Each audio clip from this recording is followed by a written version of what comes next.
ditanya adu alibi dengan Quran. Kenapa kamu percaya bayi bisa mendengar, bayi bisa belajar matematika, tapi kamu tidak percaya bahwa ayat Yasin, surat Fatihah, surat Waqiah, surat Tabarok, tahlil, tahmid sampai ke dalam kubur? Kenapa kamu tidak percaya? Dijawabkan ada hadis Nabi Muhammad. Kalau kau tidak percaya, berarti kau mengingkari Allah Subhanahu wa ta'ala. Karena tidak ada malaikat manapun yang sanggup mengantarkan ayat suci Al-Quran ke dalam kubur kecuali langsung Allah Subhanahu. Penghinaan berarti orang yang bilang bahwa tahlil, maulid, bid'ah, berarti mereka bukan menghina Nabi tapi menghina Allah Subhanahu.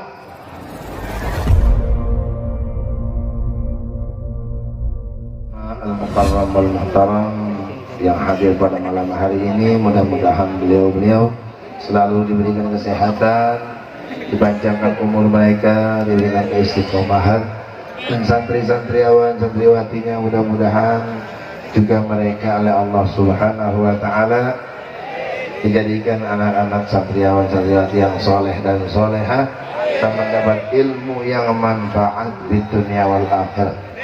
Hadirin yang hadir pada hari ini, niat tadi kata Pak Camat lillahi ta'ala, mudah-mudahan mendapatkan keberkahan sholawat, amin ya rabbal alamin. Gus, kalau masalah haul itu, ini semua insya Allah calon dihauli. Haul itu kan artinya putaran tahun. Kalau ada yang mengatakan haul butuh dalil, itu nggak butuh dalil. Haul nggak butuh dalil. Kalau ditanya kenapa bapak ziarah kubur, ibu ziarah kubur, jawabannya cuma satu, itu pesan ibu saya. Udah titik, pesan. Karena ibu kedua orang tua kita adalah Rabbun Sani, apa?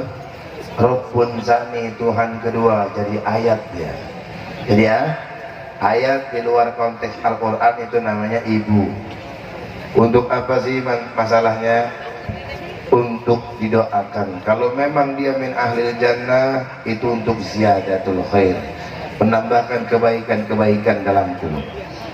Perkaranya yang jadi perkara inilah adalah tanggung jawab anak sendiri. Ada hadis yang menyatakan bahwa amal yang paling manfaat itu amal jariah, dan juga yang paling bermanfaat anak soleh. Anak soleh itu tulal amal. Sebaik-baik angan-angannya orang tua memiliki anak soleh dan soleha. Sebab anak-anak yang termasuk anak durhaka, salah satunya anak yang tidak pernah mendoakan orang tuanya adalah termasuk anak yang durhaka. Ada anak yang waktu masih hidup dia berbakti, tapi sesudah meninggal dunia dia tidak berbakti. Anak waktu masih hidup berbakti, tapi setelah meninggal dunia tidak berbakti. Bagaimana waktu hidup dia berbakti? Taat kepada orang tuanya. Kemudian dia waktu meninggal tidak pernah ziarah ke kubur orang tuanya, tidak pernah sowan ke rumah orang tuanya, tidak pernah ziarah ke kuburnya, ke rumah orang tuanya, dan tidak pernah mendoakan. Anak ini termasuk anak uququl walidain, anak durhaka. Ada anak yang sewaktu masih hidup dia tidak berbakti kepada orang tua. Ada modelnya. Mungkin banyak kita di sini kayaknya ya. Alhamdulillah di sini ya. Ada 3 jenis model anak. Dia tidak berbakti, bandel, kadang-kadang suka ngebokcet dengan orang tua, suka mengambil uang orang tua, nambahkan bayaran-bayaran sekolah. Tapi waktu meninggal dunia, tatkala ibunya meninggal dunia, dia sadar. Ayahnya meninggal dunia, dia sadar bahwa dia sudah kehilangan sosok orang tua dan ayah. Kemudian kumpulkan uang, ziarah ke kubur, menyesal kepada Allah Subhanahu wa ta'ala, memberikan pundakan tahun. Apa pundak tahun ya? Mundak tahun. Setiap tahun dia adakan mundak tahun, bersedekah kepada orang-orang, berharap supaya Allah Subhanahu wa ta'ala akan mengampunkan dosa-dosa orang tua di dalam kubur. Nah, anak semacam ini dinamakan anak yang berbakti kepada kedua orang tua setelah meninggal dunia. Halo? Banyak di sini anak-anak seperti ini? Banyak. Yang pertama jangan. Dan yang terakhir itu ada anak yang nomor 3, ada anak yang waktu masih hidup berbakti, sesudah meninggal dunia lebih berbakti lagi kepada orang tua. Nah, ini anak baru walidain. Nah, yang terakhir nomor 4, anak yang sama sekali tidak berbakti waktu masih hidup dan sudah meninggal dunia malah menjual tanah-tanah ayahnya. Na'udzubillah min. Dan tanah ayahnya jual, tanah ibunya jual, dibuat main kopro, dibuat main judi, dibuat pokoknya segala macam lah. Nah, anak-anak ini sudah positif anak durhaka kepada Allah, kepada ibunya. Ulama banyak menyatakan kalau anak durhaka itu tidak bisa mendapatkan doanya Nabi besar Muhammad SAW. Artinya dia tidak dapat syafaat di dalam dunia ini apalagi dalam akhirat. Birru aba'akum tabirru abna'akum. Berbaktilah kamu kepada kedua orang tuamu, pasti anakmu berbakti kepadamu nanti. Ini salah satu hal yang paling membahagiakan orang mukmin, apalagi orang Indonesia. Seumpama khol itu tidak masih seperti ini. Kalau beliau kan lain, Gus beliau. Kalau Gus wajib, seperti ini wajib. Ini ada makanannya nggak Gus? Ada nasinya, ada nasi, jangan kurang. Ada, insya Allah makanannya ada. Karena maksudnya pertama sedekah, bacaan Quran, ngundang para ulama. Insya Allah dosa mertua sudah dihapus oleh Allah Subhanahu wa Ta'ala. Sholawat itu yang kalian baca ini, itu kita baca tahun berapa itu? Tahun 2021 atau bisa dikatakan bulan Rabiul Tsani. Nah, sholawat yang kita baca ini menjadi pengampunan buat orang kampung sini sampai tahun depan lagi berikutnya. Makanya kenapa ulama itu muter terus tiap tahun istiqomah, karena berharap selalu diampuni oleh Allah Subhanahu wa Ta'ala. Nah, tinggal yang kedua masalah bacaannya sampai atau tidak. Gampang aja.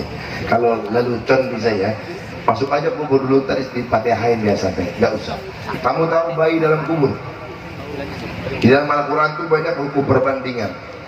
Bayi dalam kubur itu sangat mendengar. Bayi dalam perut ibunya sangat mendengar, sangat sekali mendengar. Jadi bayi itu udah umur 4 bulan dalam kandungan ibunya, itu ditiupkan ruh oleh Allah Subhanahu wa Ta'ala dan dicatat payuk tahu bi arba'i kalimatin au bayt maru bi arba'i kalimat.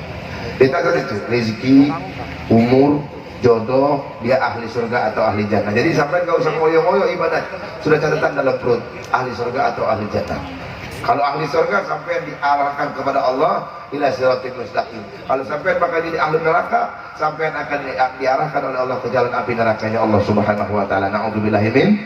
Rabbana atina fid dunya wa fil akhirati hasanatan wa qina adzabannar. Waktu ibu-ibu mengandung itu, anak itu begitu ditiupkan ruh, anak itu mulai waja'alna sam'a wal absar wal afidah qalilan ma tashkurun. Apa? Allah pertama kali menciptakan itu telinga, apa? Dijadikan telinga, kemudian tumbuh telinga untuk apa? Untuk mendengar, untuk waja'alna sam'a. Yang pertama diciptakan mata oleh Allah supaya dia mendengar percakapan orang-orang yang ada di rumahnya, itu masih dekat, dia mendengar lauhul mahfuz. Bahkan bayi dalam kandungan itu sanggup mendengar azab dalam kubur. Jadi jauh ya, jauh. Nah, ini dalam perut ibu namanya jinnah. Apa? Namanya dalam perut ibu itu junnah. Apa jun? Dinding yang sangat kokoh itu namanya junnah. Rahim. Apa bang? Rahim. Nah, dokter nggak tahu. Dokter tidak tahu yang di dalam perut ibunya itu jenisnya apa. Yang dokter tahu hanya jenis kelamin. Wadon apa lanang. Kemaluannya doang sampai itu waktu hidup. Jadi sampai itu nggak punya kehebatan sama sekali. Sampai dokter cuma melihat gini, ada jenjilnya, berarti laki-laki. Ini tapaknya minggir, berarti perempuan. Gitu doang. Kompetisi nih.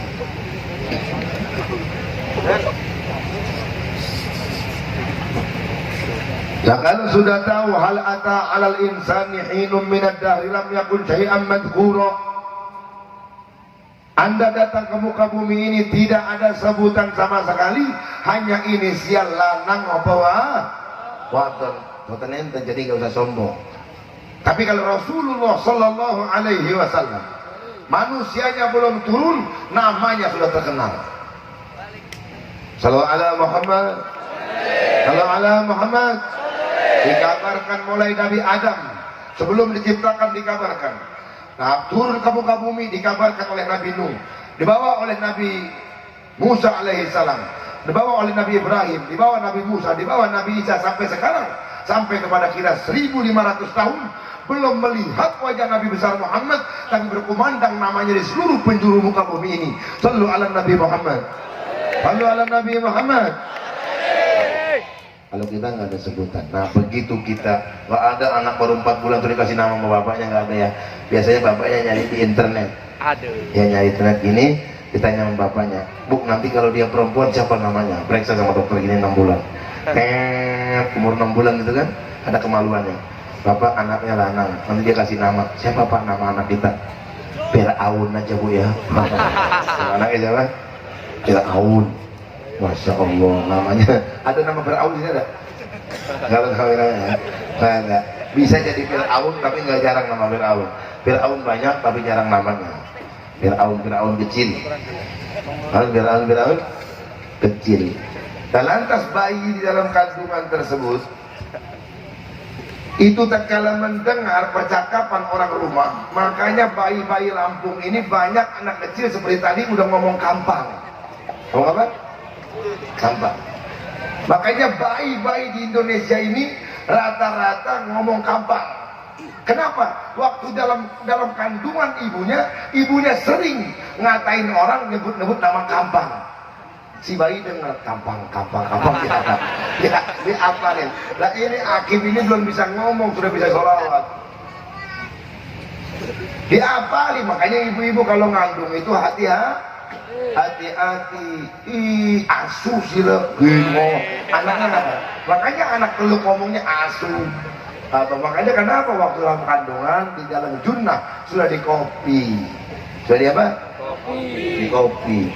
Bapaknya berantem sama ibunya, anak ini emosian. Waktu ibunya emosi, anak ini emosi. Kenapa anak-anak bayi sekarang hebat megang HP? Karena ibunya waktu ngandung bukan megang Quran, tapi megang handphone. Betul? Kalau bapak betul, yang belikan siapa? Bapak. Bapakmu sih masuk neraka. Untuk ibu nih ibu ya. Ibu, ibu masa kini. Masa kini wa atul mala ala hubbihi dawil miskin. Miskin itu orang miskin, makanya dipanggil masa kini jamak. Miskin. Orang sekarang dipanggil anak masa kini berarti anak-anak orang miskin. Betul? Ya, anak masa kini ya? Bukan ya? Bukan. Gitu Bu. Jadi bapak-bapak mesti perhatian juga. Bapaknya pulang ke pintu. Ma, buka Ma. Bapak habis pulang joget, dari mana Pak? Joget dijualnya anaknya. Oh iya, pagi-pagi bapaknya setelah kopi ya kan. Ma tolong mau nununa, makanya anaknya sekarang keluar udah begini kecil-kecil. Itu bayinya Ibu Yumajisani atau Yumahidani. Makanya banyak bayi-bayi Nasrani dan bayi-bayi Yahudi. Kenapa? Karena bapaknya dalam kandungan dan ibunya sudah mendidik lagu-lagu Yahudi dan lagu-lagu Nasrani. Iya, jadi makanya namanya Fir'aun. Keluar bayinya melotot ke bapaknya itu. Ini dia nih yang tukang joget. Gak usah repot-repot tanya tasbih, tanya sholawat, tanya Quran pasti sampai atau tidak. Bayi saja di dalam junnah bisa dikirimkan Fatihah. Kenapa kamu tidak percaya dengan yang di dalam jinnah? Jinnah itu apa? Liang kubur. Namanya jin. Yang di dalam namanya jannat. Yang di dalam namanya jannat. Makanya orang Jawa manggil jannat kenapa? Ini jinnah, kandungan ibu namanya junnah. Minal junnah ilal jinnah. Yang di dalam namanya jin. Yang namanya jannat. Bisa jadi jannat, bisa jadi jin. Belum paham ya? Makanya sekolah yang betul. Kalau mau ditanya adu alibi dengan Quran. Kenapa kamu percaya bayi bisa mendengar, bayi bisa belajar matematika, tapi kamu tidak percaya bahwa ayat Yasin, surat Fatihah, surat Waqiah, surat Tabarok, tahlil, tahmid sampai ke dalam kubur? Kenapa kamu tidak percaya?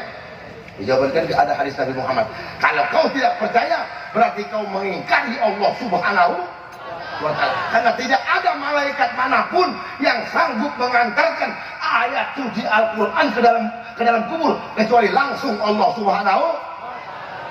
Penghinaan berarti orang yang bilang bahwa tahlil, maulid, bid'ah, berarti mereka bukan menghina Nabi tapi menghina Allah Subhanahu. Al-Fatihah, suratul Fatihah itu tidak diturunkan dengan Jibril, langsung dengan Allah Subhanahu wa ta'ala. Nabi ditanya, bagaimana pahala suratul Fatihah? Pahala suratul Fatihah tidak ada di dalam bumi ini. Catat baik-baik itu. Tinggal yang nanya bahwa tidak ada pahala tidak ada pahala suratul Fatihah di muka bumi. Kenapa ya Rasulullah tidak ada pahala suratul Fatihah di muka bumi ini? Karena apabila malaikat membawa pahala suratul Fatihah, gugutan bintang hancur, tidak bisa turun ke muka bumi. Yang ada Allahumma bihaqqi suratul Fatihah wa bi barakati suratil, yang ada keberkahan suratul Fatihah. Kalau pahalanya tidak ada, pahalanya tidak ada sama sekali. Yang kedua, surat apa yang tidak bisa diantarkan pahalanya ke muka bumi? Yang kedua, suratul Yasin, pahalanya tidak bisa diantarkan ke muka bumi. Karena kalau turun ke muka bumi, pahala surat Yasin akan memecahkan bulan. Halo? Surat Yasin dibaca sendiri oleh Allah Subhanahu wa ta'ala, waktunya 5.000 tahun. Sebelum turun oleh Nabi Muhammad, Allah sendiri yang membaca suratul Yasin. Dan surat Fatihah khusus untuk umatnya Nabi besar Muhammad. Nanti kalau ada orang yang mengharamkan suratul Fatihah dan bacaan Yasin kepada orang-orang yang sudah meninggal dunia, berarti dia meragukan kekuasaan Allah Subhanahu. Dia meragukan kekuasaan Allah, dia mengingkari bahwa janin di dalam perut ibunya bisa mendengar apa yang terjadi di luar, bahkan di alam kubur dan di Lauhul Mahfuz. Saking jagonya, saking hebatnya janin-janin di dalam perut ibu. Hadirin yang dimuliakan Allah, kira-kira sampai nggak pahalanya Cak ini? Sampai nggak? Wih, gemuk mertuanya, banyak selawat, alhamdulillah pahala banyak amat. Panjang ya, kalau cerita dalam kubur panjang. Dan kubur tuh kayak penjara panjangnya. Kamu ditontoni kayak penjara. Kalau kamu masuknya jelek, paman-paman kamu nonton, ya Allah Suyanto, kenapa di dunia mabok terus, dikebukin ditontonin. Kalau kamu mau tahu, itu malunya. Dikebukin sama malaikat, ditontonin sama datu-datu sampai innalillahi. Makanya jangan songong, hidup jangan songong. Percuma kamu punya harta banyak, gak akan bisa membalas kebaikan orang tuamu. Percuma kamu punya harta segunung, kau tidak akan sanggup membayar air susu ibumu, tidak akan sanggup. Hanya kau bisa bayar dengan fabid doa, fabid qiraatil Qur'an, atau bis sedekah, atau ilmu yang tafa'u bihi, dengan sedekah baca Quran atau ilmu yang tafa'u bihi. Tidak ada makna ziarah di kubur itu, gesek-gesek kuburan, bersih-bersihin cat, itu tidak ada makna. Itu pengagungan dan penghormatan. Belum ada apa-apanya ketimbang koreng kita waktu masih kecil diobati sama ibu kita. Belum ada apa-apanya susu yang entah dari mana dapatnya uang, itu harus ada untuk kita. Jadi mustahil kalau anak tidak mendoakan orang tua, pantas dia disebut anak durhaka, baik durhaka kepada kedua orang tua dan durhaka kepada Allah Subhanahu wa ta'ala. Hadirin wal hadirat yang dimuliakan Allah, maka oleh karena itu, bagi yang punya orang tua sudah meninggal dunia, walaupun walaupun dengan ayam, potong ayam, undang teman baca surat Yasin di rumah. Ayah saya pernah bilang, Umar, kamu mau jadi orang kaya? Mau gak? Kamu betul-betul mau jadi orang kaya dan kamu tidak ditelantarkan oleh Allah Subhanahu wa ta'ala? Mau. Setiap Jumat kau kirimkan doa untuk para alim ulama, dan kau kirimkan doa untuk orang tua-tua yang telah meninggal dunia. Insya Allah rezekimu berkah, rezekinya berkah. Saya praktekkan apa yang dibicarakan orang tua saya, Umar, orang yang sering mengirimkan doa kepada keluarga dan guru-gurunya, dia tidak diizinkan kelaparan di muka bumi oleh Allah Subhanahu wa taala. Tapi sebaliknya, anak-anak yang mendiami rumah warisan belum pernah mendoakan orang tuanya apalagi haul, anak itu akan ditarik hartanya oleh Allah Subhanahu wa taala dan keberkahannya. Makanya buru-buru yang mengundang tahun haul, mau mengundang acara besar-besaran boleh, asal yang penting jangan mengundang penyanyi dangdut. Pokoknya mengundang sholawatan, mau akiban, mau mengundang tahlilan, terserah. Insya Allah semuanya diterima oleh Allah Subhanahu wa ta'ala. Dan mudah-mudahan kedua orang tua beliau diampuni dosa-dosanya oleh Allah, dilapangkan kuburnya, dan disetorkan sholawat pada malam hari ini ke kuburnya. Dan Pak, insya Allah setelah sholawat disetorkan, Nabi akan menghadap kedua orang tuanya dan menyatakan bahwa anak-anak ini adalah anak-anak yang berbakti kepada Allah Subhanahu wa ta'ala. Mudah-mudahan yang ditinggalkan menjadi barokah, keluarganya menjadi barokah, hartanya menjadi barokah, dan yang sakit di keluarganya diangkat penyakitnya oleh Allah Subhanahu wa taala. Rabbi banfa'na bi barakatihim wa hadinal husna bi hurmatihim wa amitna bi tariqatihim wa mu'afatihim minal fitani. Allahumma ighfir lahum warhamhum wa afihim wa'fu anhum waj'al jannata maswahum. Waqtu bisalama alaihim wa alaina wa ala jami'i ahli al-qubur minal mu'minin wal mu'minat wal muslimin wal muslimat. Rabbana la tuzigh qulubana ba'da idh hadaitana wa hab lana min ladunka rahmah innaka antal wahhab. Rabbana zalamna anfusana wa illam taghfir lana wa tarhamna lanakunanna minal khasirin. Rabbana atina fid dunya hasanah wa fil akhirati hasanah wa qina adzabannar waghfir lana wa liwalidayna warhamna warhamhum kama rabbawna saghira waghfir lana wa li jami'i masyayikhina muallimina wa liman lahu haqqun alaina wa liman istawsana bidu'a wa liman asana wa lil mu'minina wal mu'minat wal muslimina wal muslimat al ahya'i minhum wal amwat innaka sami'un qaribun mujibud da'awat wa qadiyal hajat wa ghafirud dzunub wal khati'at bi rahmatika ya arhamar rahimin. Bifadli subhana rabbika rabbil izzati amma yasifun wa salamun alal mursalin walhamdulillahi rabbil alamin. Al-Fatihah. Terima kasih buat tukang sound system, masya Allah sound systemnya enak dan empuk, mudah-mudahan tambah berkah insyaallah. Ada aku lakum wal afawitkum. Wassalamualaikum warahmatullahi wabarakatuh.